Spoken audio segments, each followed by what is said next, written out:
여러분, 지금 이 순간에도 대부분 당뇨라고 하면 목마름, 소변 자주 보기, 체중 감소를 떠올리시죠? 하지만 그건 이미 늦은 단계입니다. 진짜 초기 당뇨의 신호는 피부, 잇몸, 청력, 발끝처럼 예상치 못한 곳에서 시작됩니다. 안녕하세요.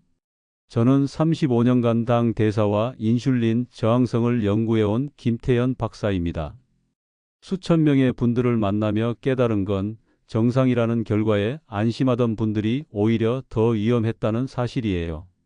제가 오랜 기간 연구하며 발견한 건 당뇨가 시작될 때 우리 몸은 이미 신호를 보내고 있다는 겁니다. 문제는 대부분 그 신호를 단순히 나이 탓으로 넘긴다는 거죠. 목 뒤가 까칠해지고 검게 변해도 때가 낀 줄 알고, 잇몸에서 피가 나도 칫솔이 센 줄만 알고, 발끝이 저려도 혈액순환이 안 좋은가 보다 하고 지나칩니다. 하지만 이런 작은 변화들이 모두 혈당이 올라가고 있다는 몸의 경고 신호일 수 있어요. 특히 공복혈당이 100에서 125 사이인 당뇨 전 단계는 증상이 거의 없기 때문에 더욱 위험합니다. 이 시기를 놓치면 5년 내 당뇨로 진행될 확률이 70%가 넘어요. 오늘 영상에서는 당뇨가 시작되거나 악화될 때 나타나는 의외의 신호 7가지를 알려드리겠습니다. 특히 마지막 신호는 많은 분들이 전혀 눈치채지 못하는 부분이라 꼭 끝까지 들어보셔야 합니다. 이 내용을 알고 계시면 조기에 발견해서 충분히 되돌릴 수 있는 기회를 잡을 수 있어요. 여러분도 혹시 최근에 몸에서 뭔가 이상한 변화를 느끼셨나요? 그게 단순히 나이 탓이라고 생각하고 계신가요? 이 내용 처음 들으시나요? 댓글로 알려주세요. 얼마 전 제 연구소에 오신 이정자 69세님 이야기를 먼저 들려드릴게요. 이분은 발바닥에 작은 상처가 나서 한 달 가까이 낫지 않아 찾아오셨습니다. 혈당을 재보니 공복혈당이 270이었어요. 그런데 놀라운 건 본인은 아무 증상이 없다고 하셨다는 겁니다. 박사님, 저는 단 것도 안 먹는데 왜 이런 결과가 나왔는지 모르겠다고 하시더라고요. 그래서 제가 여쭤봤죠. 최근에 몸에 변화가 있으셨나요? 그랬더니 이정자님이 그제서야 말씀하시는 겁니다. 최근 시력이 흐릿해지고 발목이 자주 가렵고 밤에 2번씩 화장실을 가신다고요. 그 모든 걸 단순히 나이 탓으로 넘기셨던 거죠. 사실 이정자님이 겪은 건 몸이 보내던 당뇨의 조기 경고 신호였어요. 시력 변화는 혈당이 수정체를 붓게 만들었던 것이고, 발목 가려움은 피부 혈액순환 이상이었고, 야간 화장실은 신장이 과도한 당을 배출하려던 신호였던 겁니다. 다행히 조기에 생활 습관을 바꾸고 혈당 조절을 시작하신 후 지금은 안정된 상태로 잘 지내고 계십니다.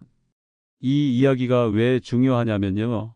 여러분도 지금 이정자님처럼 몸의 신호를 놓치고 계실 수 있기 때문입니다. 여러분의 건강관리 방식을 완전히 바꿀 수 있는 중요한 지혜를 오늘 말씀드릴 겁니다. 끝까지 보시면 왜 지금 당장 여러분의 작은 습관을 바꿔야 하는지 분명하게 깨닫게 되실 거예요. 혹시 아직 구독과 좋아요를 누르지 않으셨다면 지금 바로 눌러주세요. 이 채널은 여러분의 건강한 노년을 응원합니다. 이런 중요한 정보를 더 많은 분들이 알 수 있도록 구독과 좋아요로 응원해 주시고요. 끝까지 보지 않으시면 가장 중요한 실천법을 놓치게 됩니다. 마지막에 나올 단 하나의 습관이 모든 것을 바꿀 수 있어요.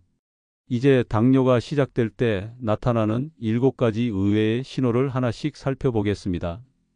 여러분의 식습관과 생활 패턴을 바꾸는 작은 실천만으로도 충분히 예방할 수 있는 일이니까요. 그래서 이제는 우리 몸이 보내는 신호들을 놓치지 않도록 하나씩 짚어보겠습니다. 당뇨가 이미 시작됐다는 의외의 신호 7가지. 여러분 혹시 목 뒤나 겨드랑이를 보셨을 때 피부가 검게 변하고 까칠해진 느낌을 받으신 적 있으신가요? 많은 분들이 때가 낀 줄 알고 열심히 문질러도 안 지워지는 거예요. 사실 이건 인슐린 저항성의 신호일 수 있습니다. 목이나 겨드랑이, 사타구니의 피부가 검게 변하고 두꺼워지는 이 증상을 의학에서는 흑색극세포증이라고 부르는데요. 인슐린 과다 분비로 피부 세포가 비정상적으로 증식하며 생기는 변화예요. 서울대학교 의학정보에 따르면 이 증상은 당뇨 전 단계나 초기 당뇨 환자에게서 흔히 나타나는 특징적인 피부 변화로 보고됩니다. 인슐린이 과도하게 분비되면 피부 세포의 성장인자를 자극해서 피부가 두꺼워지고 색소가 침착되는 거요. 제가 만난 김미선 64세님도 처음엔 목이 더러워진 줄 알고 매일 때를 밀었다고 하셨어요. 그런데 계속 검은색이 진해지고 피부가 거칠어지길래 검사를 받았는데 공복 혈당이 115로 나왔던 겁니다. 이런 변화가 보이면 단순히 피부 관리 문제가 아니라 내 몸속에서 인슐린이 제대로 작동하지 않고 있다는 신호로 받아들여야 해요. 목과 겨드랑이 피부 변화를 한 달에 한 번씩 거울로 확인해 보세요. 만약 색이 진해지거나 피부가 두꺼워진다면 반드시 혈당 검사를 받아야 합니다. 단순한 피부색 변화가 아니라면 절대 그냥 넘기시면 안 돼요. 혹시 지금 목 뒤쪽이 까칠하고 검게 변한 느낌 있으신가요? 그 다음으로 주목해야 할 건 잇몸입니다. 양치할 때 피가 자주 나거나 치아가 흔들리면 단순히 잇몸 질환이 아니라 당뇨 신호일 수 있어요. 혈당이 높아지면 혈관이 손상되고 면역력이 떨어지면서 잇몸에 염증이 생기기 쉬워집니다. 대한당뇨학회 연구에서 당뇨 환자는 치주염 발생률이 3배, 치조골 손실이 4배 높다고 밝혔어요. 혈당이 높으면 침 속 당분 농도도 올라가고 이게 세균 번식을 촉진시켜서 잇몸 염증이 더 심해지는 악순환이 생기는 거죠. 제가 만난 정인호 70세님은 최근 몇 달간 양치할 때마다 피가 나서 치과 치료를 받으셨는데요. 치과 선생님이 혈당 검사를 권유하셔서 받아보니 당뇨 초기로 진단받으셨어요. 놀라운 건 잇몸 치료를 받고 혈당 관리를 시작한 후 당화혈색소가 0.4%나 낮아졌다는 겁니다.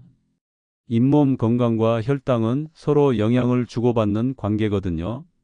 그래서 3개월마다 잇몸 검진을 받으시고 양치는 하루 3번 3분 이상 부드러운 칫솔로 해주세요.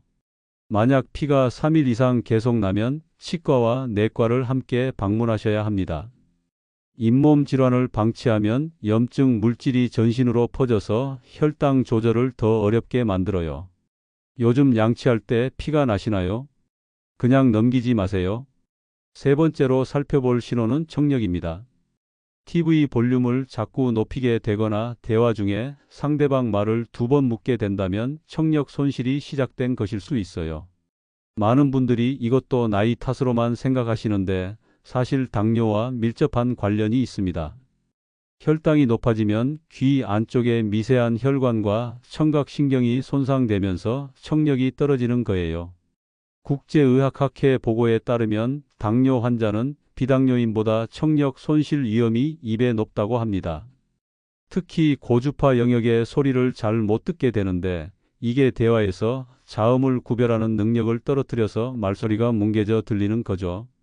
제가 만난 박성준 66세님도 가족들이 TV 소리가 너무 크다고 불평해서 청력 검사를 받으러 가셨다가 당뇨 초기 단계로 진단받으셨어요. 청력 검사는 1년에 한 번 정기적으로 받으시는 게 좋고요. 소음이 많은 곳에서는 귀마개나 귀덮개로 귀를 보호해 주세요. 청력 저하는 단순히 소리를 못 듣는 문제가 아니라 인지 기능 저하로 이어질 수 있어서 더욱 주의해야 합니다.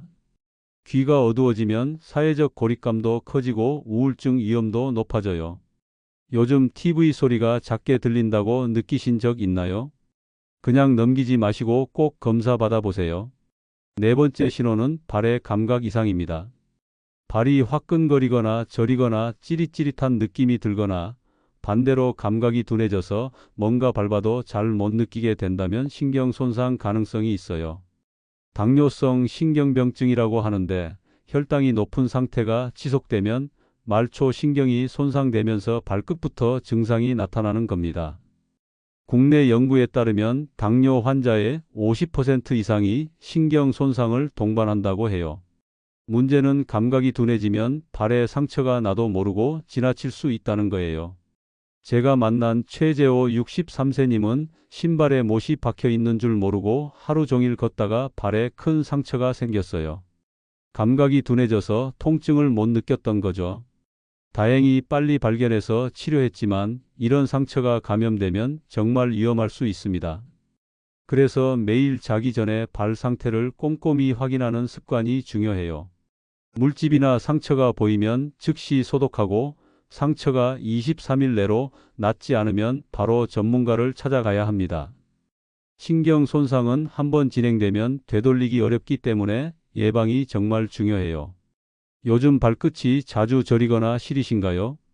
감각이 예전 같지 않으신가요? 그렇다면 반드시 검사를 받아보셔야 합니다. 다섯 번째로 주목할 신호는 시력 변화입니다.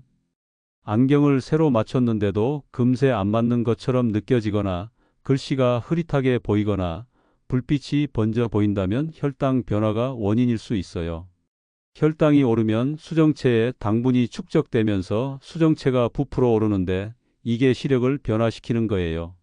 혈당이 조절되면 다시 정상으로 돌아오기도 하지만 방치하면 망막혈관이 손상되는 당뇨 망막병증으로 진행될 수 있습니다. 국제안과학 저널 연구에서 당뇨 진단 전 1년 내에 시력 변화를 경험한 사람들이 상당히 많다는 게 확인됐어요. 제가 만난 조은영 68세 님도 최근 몇 개월 사이 시력이 자꾸 흐려져서 안과 검사를 받았는데 안과 선생님이 혈당 검사를 권유하셔서 받아보니 당뇨 전 단계로 진단받으셨습니다. 다행히 조기에 발견해서 생활 습관을 교정하며 시력도 안정되었어요. 시력은 한번 손상되면 회복이 어렵기 때문에 1년에 한 번은 정밀 안과 검사를 받으시는 게 정말 중요합니다.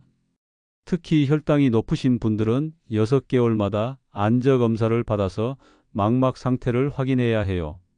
증상이 없다고 방심하면 시력 손상은 생각보다 빠르게 진행됩니다. 최근 글씨가 흐릿하거나 불빛이 번져 보이시나요? 그렇다면 꼭 안과 검진을 받아보세요. 여섯 번째 신호는 상처 치유 지연입니다.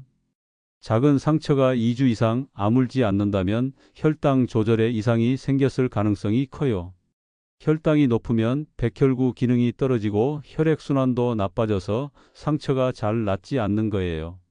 게다가 높은 혈당은 세균이 번식하기 좋은 환경이라 감염 위험도 높아집니다. 창상치료 연구에서 당뇨 환자의 상처 치유 속도는 정상인의 절반 이하라고 밝혀졌어요. 제가 만난 한미자 71세 님은 손등에 작은 상처가 생겼는데 별거 아니라고 생각하고 방치했다가 감염이 되어서 결국 수술까지 하게 되셨어요. 당시 혈당이 250이었는데 본인은 전혀 몰랐던 거죠. 그래서 상처가 생기면 즉시 소독하고 깨끗하게 관리하는 게 중요해요. 3일 이상 상태에 변화가 없거나 더 악화되면 바로 진료를 받아야 합니다. 특히 발 상처는 절대 방치하면 안 됩니다. 작은 상처도 당뇨가 있으면 큰 문제로 이어질 수 있거든요. 최근 상처가 예전보다 늦게 낫는 느낌이 드시나요? 그렇다면 혈당 검사를 꼭 받아보셔야 해요. 마지막 7번째 신호는 성기능 변화입니다. 이 부분은 많은 분들이 부끄러워서 말씀 안 하시는데 사실 아주 중요한 신호예요. 남성의 경우 발기부전, 여성의 경우 성욕 저하나 질 건조증이 나타날 수 있는데 이건 미세혈관 손상의 초기 신호일 수 있습니다. 혈당이 높으면 혈관 내피세포가 손상되고 혈류가 나빠지면서 성기능에 영향을 주는 거예요. 국제남성건강학회 보고에서 당뇨 환자의 50% 이상이 성기능 저하를 겪는다고 밝혀졌습니다. 제가 만난 이재훈 65세 님도 발기부전으로 고민하시다가 검사를 받았는데 당뇨 전 단계를 조기에 발견하게 되셨어요. 생활 습관을 바꾸고 혈당을 관리하면서 증상도 많이 좋아지셨고요. 변화가 있다면 부끄러워하지 마시고 전문가와 상담하시는 게 중요해요. 이건 단순히 성기능 문제가 아니라 여러분의 혈관 건강 전체에 문제가 생기고 있다는 경고이기 때문입니다. 심혈관 질환의 초기 신호일 수도 있어요.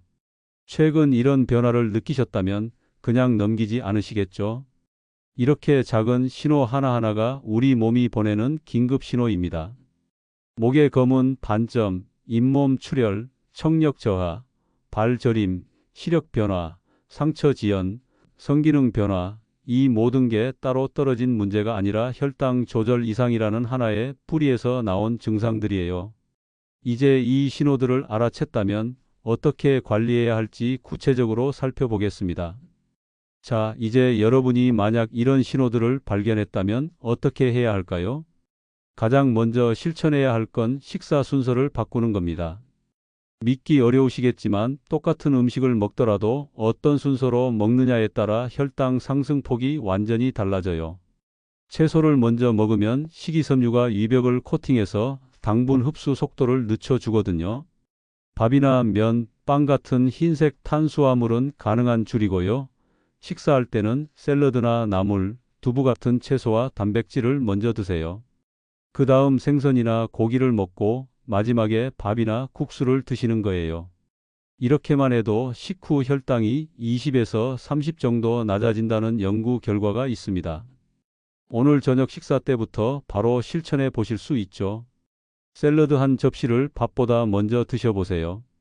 두 번째로 중요한 건 식후 걷기입니다. 식사 후 1시간 내에 30분만 걸어도 혈당이 크게 낮아져요. 음식을 먹으면 혈당이 올라가는데 이때 근육을 사용하면 포도당이 에너지로 소비되면서 혈당이 떨어지는 겁니다. 식후에 소파에 앉아서 TV를 보시는 분들이 많으신데 그 시간에 집 주변을 가볍게 산책하시는 게 훨씬 도움이 돼요. 과도한 운동은 오히려 저혈당 위험이 있으니 무리하지 마시고요.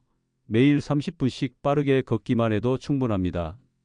한 번에 30분이 힘드시면 하루에 10분씩 3번으로 나눠서 걸으셔도 괜찮아요. 중요한 건 꾸준함이에요. 오늘 몇 분이나 걸으셨나요? 내일부터는 식후에 꼭 걷기 시간을 만들어 보세요. 세 번째는 체중 관리입니다. 현재 체중에서 단 5%만 감량해도 인슐린 감수성이 크게 향상된다는 연구 결과가 있어요. 예를 들어 70kg이신 분이라면 3.5kg만 빼면 되는 거예요. 이 정도는 충분히 실현 가능하죠. 무리한 단식이나 급격한 다이어트는 오히려 근육을 빼앗기고 요요 현상을 만들기 때문에 절대 하시면 안 됩니다.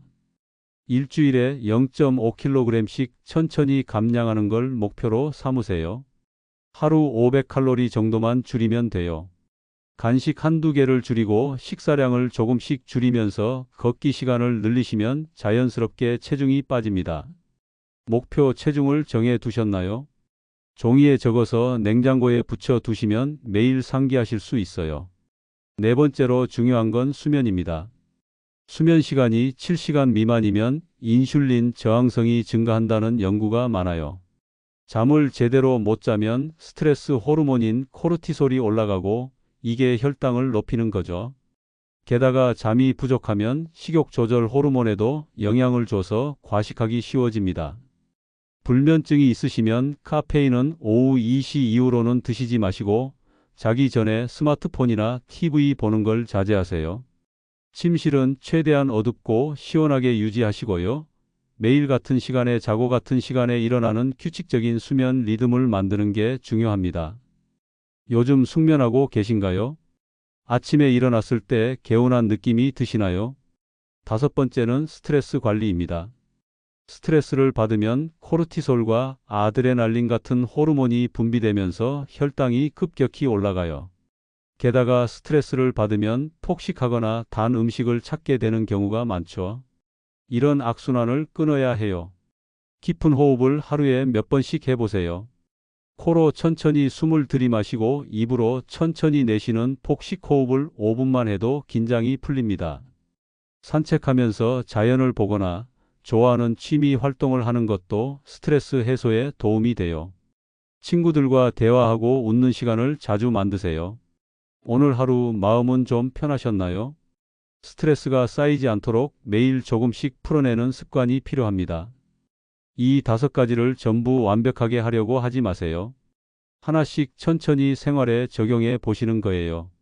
식사 순서 바꾸기부터 시작하셔도 되고 식후 걷기부터 시작하셔도 됩니다. 중요한 건 작은 변화를 꾸준히 이어가는 거예요. 이제 마지막으로 오늘 내용 정리와 함께 꼭 기억해야 할 핵심 한 가지를 짚어드리겠습니다. 오늘 말씀드린 것 다시 한번 정리해 볼까요? 당뇨는 목마름이나 체중 감소처럼 뚜렷한 증상이 나타나기 전에 이미 우리 몸 곳곳에서 미세한 변화를 만들어냅니다. 목의 검은 반점, 잇몸 출혈, 청력 저하, 발 저림, 시력 변화, 상처가 늦게 낫는 것, 성기능 변화, 이 7가지 신호를 놓치면 이미 5년은 늦는 거예요. 많은 분들이 이런 변화를 단순히 나이가 들면서 생기는 자연스러운 현상이라고 생각하고 넘기십니다. 하지만 이건 나이 탓이 아니라 혈당이 올라가고 있다는 몸의 긴급 경고 신호예요. 이 신호를 무시하고 5년, 10년 지나면 본격적인 당뇨 합병증이 찾아옵니다. 실명, 심부전, 족부 괴사, 심혈관 질환, 이런 무서운 결과들이 기다리고 있는 거죠. 하지만 반대로 생각하면 이 신호를 지금 알아차리고 행동하면 당뇨는 충분히 되돌릴 수 있습니다. 당뇨 전 단계는 아직 되돌릴 수 있는 골든 타임이에요. 식사 순서를 바꾸고 식후에 걷고 체중을 5%만 감량하고 7시간 숙면하고 스트레스를 관리하는 이 5가지만 실천해도 여러분의 몸은 완전히 달라질 수 있어요. 당장 실천할 수 있는 단 한 가지를 말씀드리자면 이번 주 안에 혈당 검사 예약하기입니다. 증상이 없어도 건강하다고 느껴져도 한 번쯤은 꼭 확인해 보셔야 해요. 특히 오늘 말씀드린 7가지 신호 중 2가지 이상 해당되신다면 반드시 검사 받으시길 바랍니다. 조기 발견이 생명을 살리는 첫걸음입니다. 그리고 검사 결과가 정상으로 나왔다고 안심하지 마시고 1년에 한 번씩은 정기적으로 확인하세요. 혈당은 갑자기 올라가는 게 아니라 서서히 올라가기 때문에 꾸준한 관찰이 필요해요. 공복혈당뿐만 아니라 당화혈색소도 함께 확인하시면 3개월간의 평균 혈당 상태를 알 수 있습니다. 다음 영상에서는 당뇨 관리에 정말 좋은 식품 10가지와 반대로 절대 피해야 할 음식 5가지를 자세히 알려드리겠습니다. 어떤 음식을 어떻게 먹어야 혈당이 안정되는지 구체적인 식단 구성법까지 말씀드릴 거예요. 놓치지 않으시려면 구독과 알림 설정 꼭 눌러주시고요. 좋아요도 눌러주시면 더 많은 분들에게 이 정보가 전달될 수 있습니다. 여러분은 오늘 말씀드린 신호 중 몇 가지나 해당되셨나요? 혹시 주변 가족이나 친구 중에 이런 증상이 있는 분이 계신가요? 댓글로 남겨주세요. 여러분의 이야기를 듣고 싶습니다. 오늘도 건강한 하루 보내시고 작은 신호에도 귀 기울이는 현명한 분들이 되시길 바랍니다.